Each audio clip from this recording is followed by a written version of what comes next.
नमस्कार, मैं हूं पूजा सिंह और आप देख रहे हैं हमारा अपना उत्तराखंड का ये खास बुलेटिन। चलिए बुलेटिन की शुरुआत करेंगे आज की कुछ खास बड़ी खबरों के साथ। मुख्यमंत्री पुष्कर सिंह धामी ने शारदीय नवरात्रि के पंचम दिवस पर एक्स पर पोस्ट कर देवी मां स्कंद माता को कोटिश नमन किया। वहीं मुख्यमंत्री ने अपने संदेश में कहा कि मां स्कंद माता ज्ञान, विवेक और मोक्ष की अधिशास्त्री हैं। उन्होंने भक्तों के लिए प्रार्थना की और साथ ही मां से उनके जीवन में सफलता, सुख, समृद्धि और उन्नति का मार्ग प्रशस्त करे।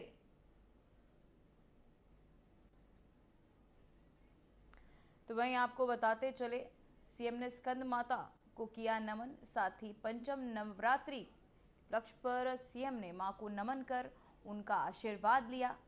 साथ ही सीएम ने भक्तों को प्रेरित किया। तो वहीं आपको बताते चले, सुख समृद्धि हेतु मां से प्रार्थना की। सीएम ने स्कंद माता को किया नमन। मुख्यमंत्री पुष्कर सिंह धामी ने सीएम कैंप कार्यालय में आपको बताते चले, सुख समृद्धि हेतु मां से प्रार्थना कर एक्स पर पोस्ट कर सभी को शुभकामनाएं भी दी। साथ ही सभी के सुख समृद्धि के लिए मां से कामना की। वहीं नवरात्रि में मुख्यमंत्री का संदेश, जहां सुख समृद्धि हेतु मां से सीएम ने की प्रार्थना।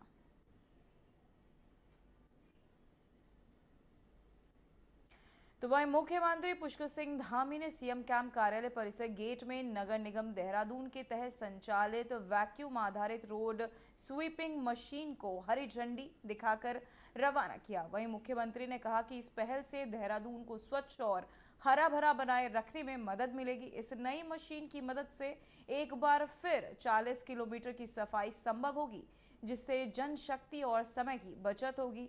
ये कदम शहर को पर्यटकों के लिए भी आकर्षक बनाने में सहायक होगा। साथ ही मुख्यमंत्री ने युवाओं से अपील की कि वे अपने आंदोलन के नेतृत्व और वास्तविक उद्देश्य को समझें। देहरादून नगर निगम का पूरा क्षेत्र, देहरादून महानगर साफ और स्वच्छ शहरों की श्रेणी में देश के प्रमुख शहरों में आए, इसके लिए हम संकल्पबद्ध होकर काम कर रहे हैं। हमारे मेयर सौरभ दयाल के नेतृत्व में पूरा नगर निगम के अंदर अनेक प्रकार के अभियान चलाए जा रहे हैं और उसी अभियान के अंतर्गत 2 स्वीपिंग मशीनें, रोड स्वीपिंग मशीनें, जो एक बार में 40 किलोमीटर तक की ऐसे सफाई कर सकती हैं। जिसमें कूड़ा है, अन्य प्रकार का वेस्ट है, वो साफ हो जाएगा और इससे मैन पावर भी बढ़ेगी, बचेगी, समय की भी बचत होगी और देहरादून को क्लीन देहरादून और ग्रीन देहरादून बनाने में बहुत बड़ा योगदान होगा। ऐसे अन्य अभियानों को भी हम लगातार बढ़ावा दे रहे हैं। शहर के अंदर नए पार्कों का भी निर्माण हो रहा है, नए स्थान भी बनाए जा रहे हैं। स्मार्ट सिटी के रूप में देहरादून में पॉल्यूशन कम हो, उस दिशा में भी जहां इलेक्ट्रिक व्हीकल चार्जिंग के स्टेशन भी लगाए गए हैं। कि युवाओं को तय करना है कि आखिर उनका आंदोलन चलाने वाले कौन लोग हैं, आखिर उनके आंदोलन के कारण से या युवाओं को, नौजवानों को सड़क पर लाकर कौन लोग अपने हित साध रहे हैं, कौन लोग इसका पूरी तरह से, किन लोगों ने इसको राजनीति की तरफ पूरी तरह से धकेल दिया, इसका राजनीतिकरण कर दिया है। ऐसे लोग हैं जिनका इन युवाओं से, भर्ती परीक्षाओं से कोई लेना देना नहीं है, केवल वो अपना स्वार्थ सिद्ध करना चाहते हैं। लेकिन हमारी प्रतिबद्धता है, जैसे हमने 25,000 नियुक्तियां पारदर्शिता के आधार पर करी हैं, बिना किसी भ्रष्टाचार के की हैं, हम आगे भी इस क्रम को आगे बढ़ाएंगे। हमारा संकल्प है, जो कैलेंडर है वो कैलेंडर जारी होगा। और जो वर्तमान प्रकरण आया था उसमें हमने युवाओं की तरफ से ही बात आई थी कि इस एक स्थान पर ये शिकायत आई है, इसकी जांच होनी चाहिए, निष्पक्षता से ये बात छात्रों के बीच में आनी चाहिए। तो हमने हाईकोर्ट के जज से जो है इसकी जांच के लिए उनके सुपरविजन में जांच कराने का सरकार ने निर्णय ले लिया है।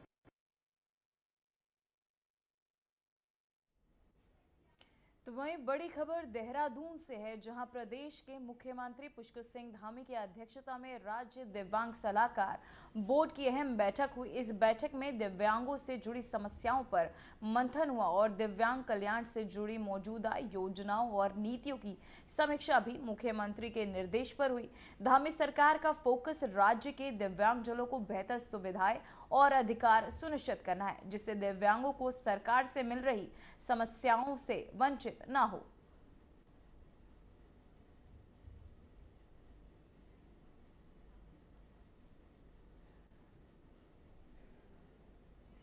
तो वहीं आपको बताते चले, सीएम धामी की अध्यक्षता में हुई बैठक दिव्यांगों की समस्याओं पर इस बैठक में मंथन किया गया। दिव्यांग सलाहकार बोर्ड की अहम बैठक, जहां बैठक के तहत मुख्यमंत्री पुष्कर सिंह धामी उपस्थित रहे। तो वहीं आपको बताते चले, दिव्यांगों की समस्याओं को लेकर इस बैठक को आयोजित किया गया, जहां दिव्यांगों की हर समस्याओं से अवगत हो सके सरकार, इसे लेकर ये बैठक की गई, जिसकी अध्यक्षता सीएम पुष्कर सिंह धामी ने की। वही दिव्यांगों की समस्याओं को लेकर इस बैठक में सभी ने बातें रखी, प्रस्ताव रखे, साथ ही सीएम को दिव्यांगों की समस्याओं से अवगत कराया। तो वहीं आपको बताते चले, दिव्यांगों की समस्याओं पर मंथन को लेकर बैठक का आयोजन किया गया, जहां आपको बताते चले सलाहकार भी इस बैठक में मौजूद रहे। तो वहीं बद्रीनाथ से माड़ा पास तक एडवेंचर और रोमांच का अनुभव इस बार और भी खास होने जा रहा है। स्की माउंटेनिंग एसोसिएशन के तहत आयोजित माड़ा पास एमटीबी चैलेंज 2025 का शुभारंभ उत्तराखंड के मुख्यमंत्री पुष्कर सिंह धामी करेंगे। इस साल ये चुनौती 18,000 फीट की ऊंचाई पर देवताल में आयोजित की जाएगी, जहां वाइब्रेंट टूरिज्म का उत्सव भी मनाया जाएगा। एमटीबी चैलेंज में एडवेंचर प्रेमियों और साइकिलिंग उत्साही प्रतिभागियों को पहाड़ी रास्तों पर चुनौतीपूर्ण राइडिंग का अनुभव मिलेगा।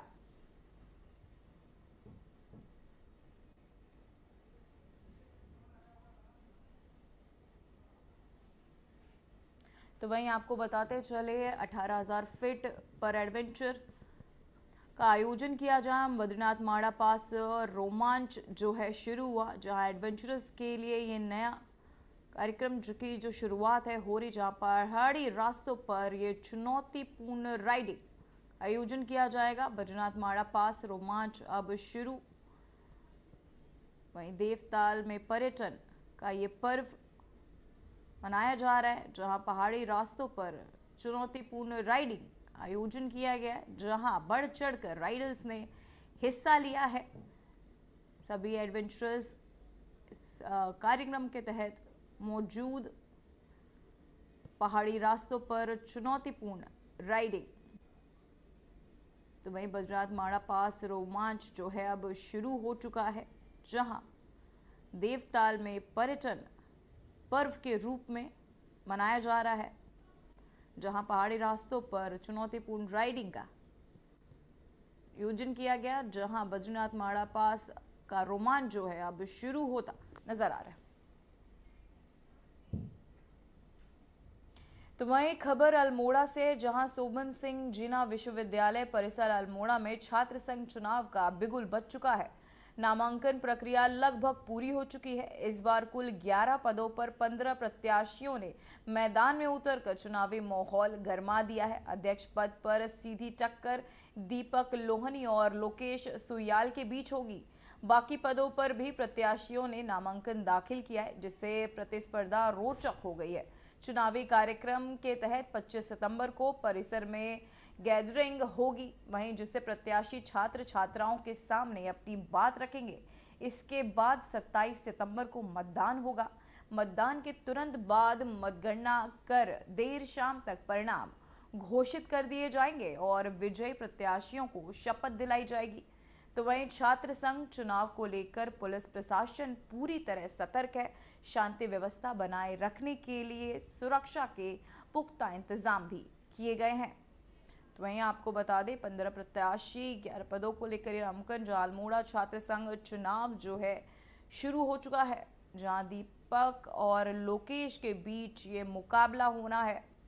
जहां आपको बताते चले बढ़ चढ़कर सबके सहयोगियों ने इसमें हिस्सा भी लिया।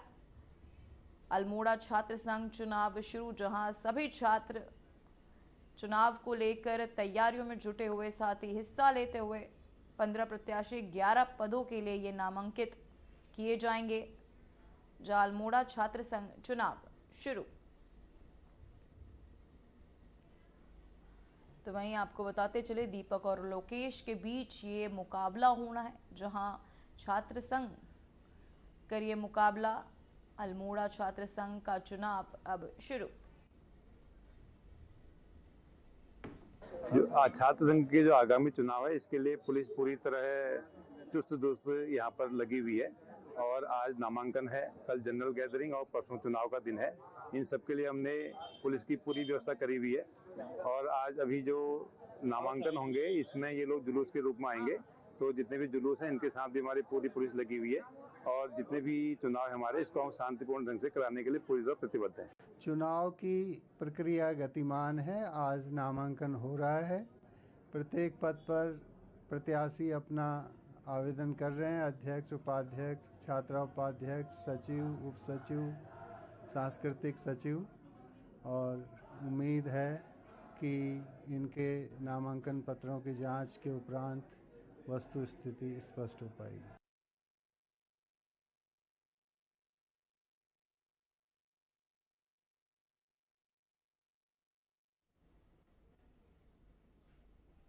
तो वहीं रुद्रप्रयाग में हाल ही में आयोजित परीक्षा को लेकर अभ्यर्थियों ने मिश्रित प्रतिक्रिया दी है। कुछ अभ्यर्थियों ने बताया कि उनका पेपर सुचारू रूप से संपन्न हुआ है और उन्हें पेपर अच्छा गया है। उन्होंने परीक्षा की व्यवस्था को संतोषजनक बताया। वहीं कुछ अभ्यर्थियों ने आरोप लगाया कि परीक्षा के दौरान कुछ लोगों ने छात्रों की वीडियो बनाकर उनसे ये कहलवाया कि पेपर सही गया है। इस घटना को लेकर सवाल उठाए जा रहे हैं और संबंधित अधिकारियों से मामले की जांच की मांग भी की जा रही है। परीक्षा व्यवस्था और छात्रों की शिकायतों को ध्यान में रखते हुए प्रशासन ने जल्द ही स्थिति का जायजा लेने और आवश्यक कदम उठाने का आश्वासन भी दिया है। तो वहीं आपको बता दें प्रशासन ने जांच का आश्वासन, जो तैयारी की फील्ड में है, जो दिन रात मेहनत करके पेपर देते हैं और फिर ऐसा हो जाता है बीच में कि पेपर लीक होने की वो होती है, तो उससे बच्चों के भविष्य में मतलब रुकावट आती है। और फिर घर वाले भी कहाँ इतने साल तक बच्चों के पीछे लगे रहेंगे कि तुम करो करो, फिर कोई भी इतना सपोर्ट नहीं कर सकता ना। तो मेरे आयोग से ये निवेदन है कि री एग्जाम ना करवा के तुरंत इसका रिजल्ट देने की वो कीजिएगा।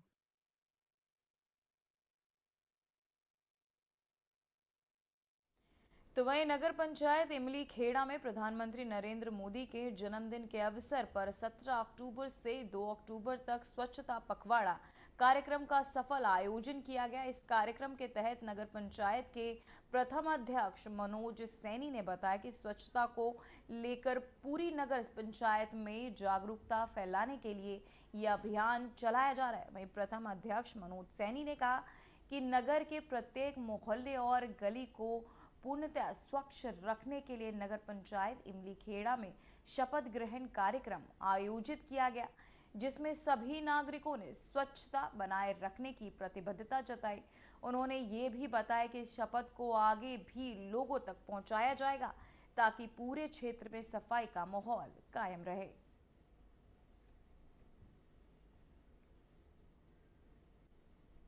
तो वहीं बताते चले पखवाड़ा का आयोजन किया गया, मनोज सैनी ने किया जागरूकता, जहां इमली खेड़ा में स्वच्छता अभियान मोदी के जन्मदिन के अवसर पर यह पखवाड़ा कार्यक्रम का आयोजन किया गया, जिसके तहत मनोज सैनी ने किया लोगों को जागरूक इमली खेड़ा में स्वच्छता अभियान। तो मैं आपको बताते चले पखवाड़ा कार्यक्रम का आयोजन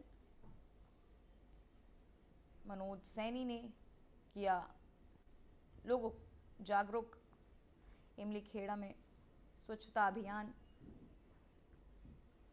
पखवाड़ा कार्यक्रम का आयोजन किया गया, जहां आपको बताते चले मनोज सैनी ने किया लोगों को जागरूक। तो वहीं बड़ी खबर रुड़की से है, जहां मंगलौर पुलिस ने कार्यवाही करते हुए बड़े गैस चोरी के रैकेट को पकड़ा है।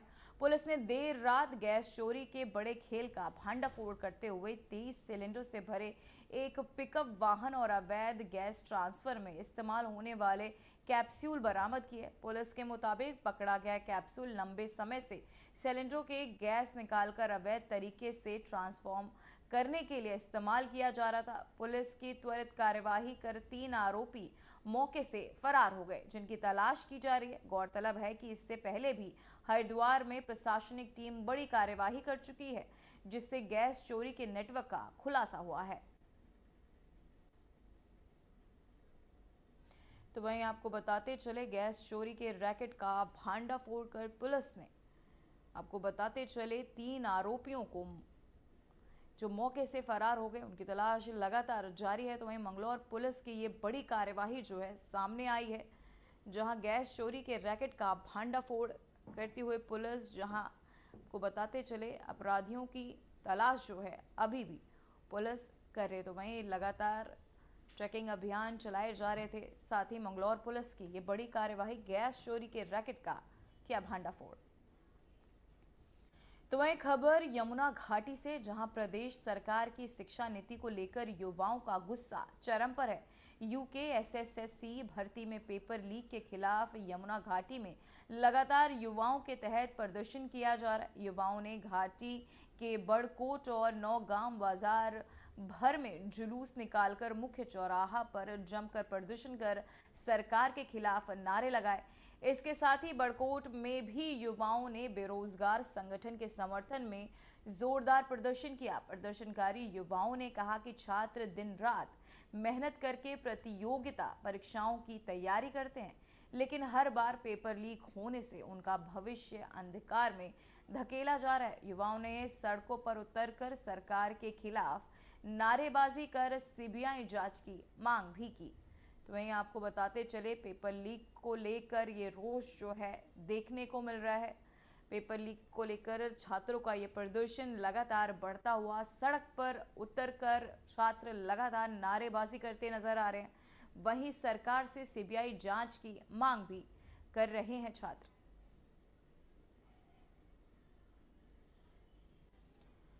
तो वहीं आपको बताते चले सरकार से सीबीआई जांच की मांग करते हुए छात्र। जो रोजगार पे डाका डालने का जो उत्तराखंड में काम चल रहा और नकल रोधी कानून बनने के बाद भी अगर कुछ लोग ऐसा दुस्साहस कर रहे हैं तो कहीं ना कहीं बेरोजगारों के साथ एक खिलवाड़ किया जा रहा है उनके भविष्य से।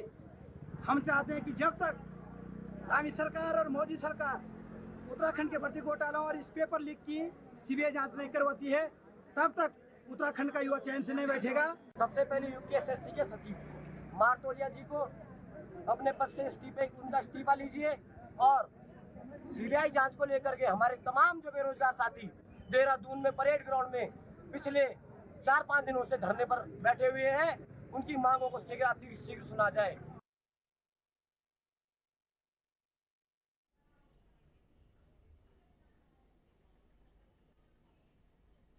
तो वहीं देहरादून में एक दर्दनाक सड़क दुर्घटना सीसीटीवी कैमरे में कैद हो गई। जानकारी के अनुसार जीआरडी कॉलेज की बस ने सड़क किनारे खड़े 3 लोगों को टक्कर मार दी। इस हादसे में तीनों लोग गंभीर रूप से घायल हो गए हैं। घायलों को तुरंत स्थानीय अस्पताल में भर्ती कराया गया है, जहां उनका इलाज चल रहा है। पुलिस ने दुर्घटना स्थल पर पहुंचकर मामले की जांच शुरू कर दी है। बस ड्राइवर को हिरासत में लेकर पूछताछ की जा रही है। तो स्थानीय प्रशासन ने लोगों से सड़क सुरक्षा नियमों का पालन करने की अपील की है, ताकि इस प्रकार की दुर्घटनाओं को रोका जा सके।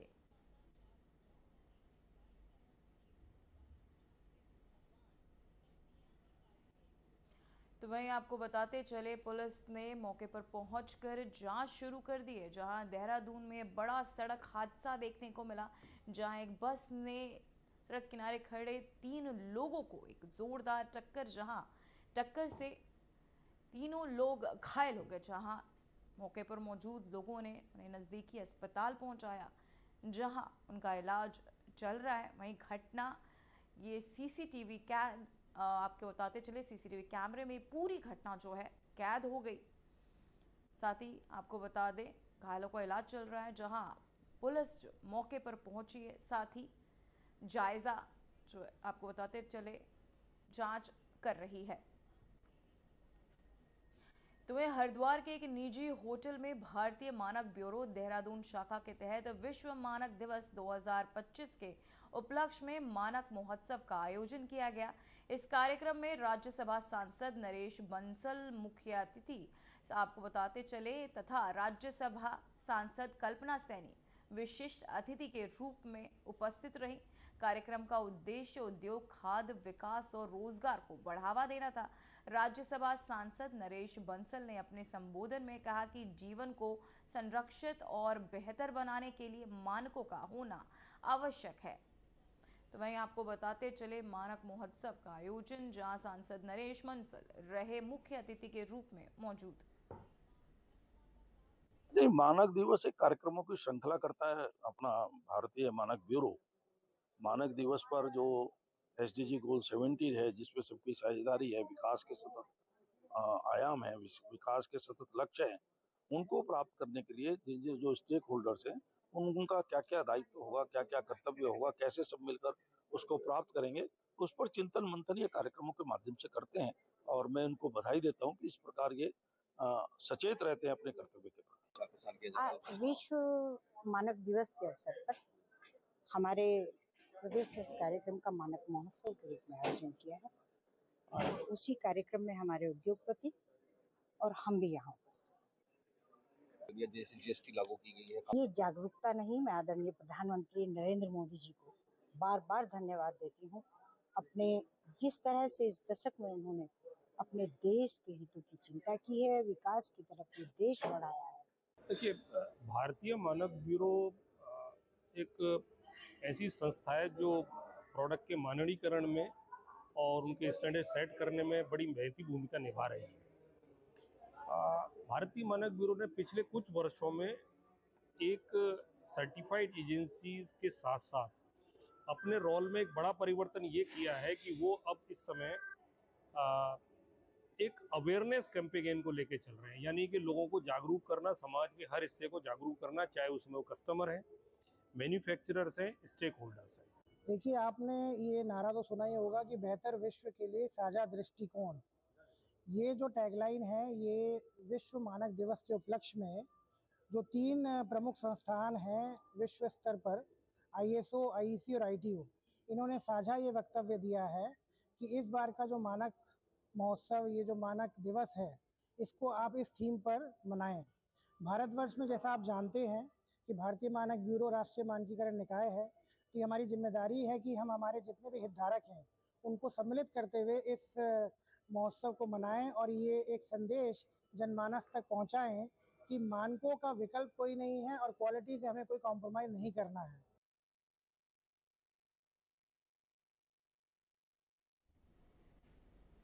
तो वह शारदीय नवरात्रि के 5वें दिन सुरेश्वरी देवी मंदिर में भव्य सुबह की आरती का आयोजन किया गया। श्रद्धालुओं ने विधि पूर्वक पूजा अर्चना में भाग लिया और माता के आशीर्वाद की कामना की। मंदिर परिसर में भक्तजन माता के दर्शन कर सुख समृद्धि और स्वास्थ्य की प्रार्थना कर रहे थे। आरती के दौरान मंदिर में धार्मिक उत्सव का माहौल दिखाई दिया और श्रद्धालुओं की भीड़ सुबह से ही जुटी रही। तो मैं आपको बताते चले सुरेश्वरी मंदिर में आरती, जहां लगातार मंदिर परिसर में भक्तों का तांता लगा हुआ, भक्तजन पूजा अर्चना करते हुए मंदिर में नजर आ रहे। फिलहाल खबरों में बस इतना ही, मुझे दीजिए इजाजत, नमस्कार।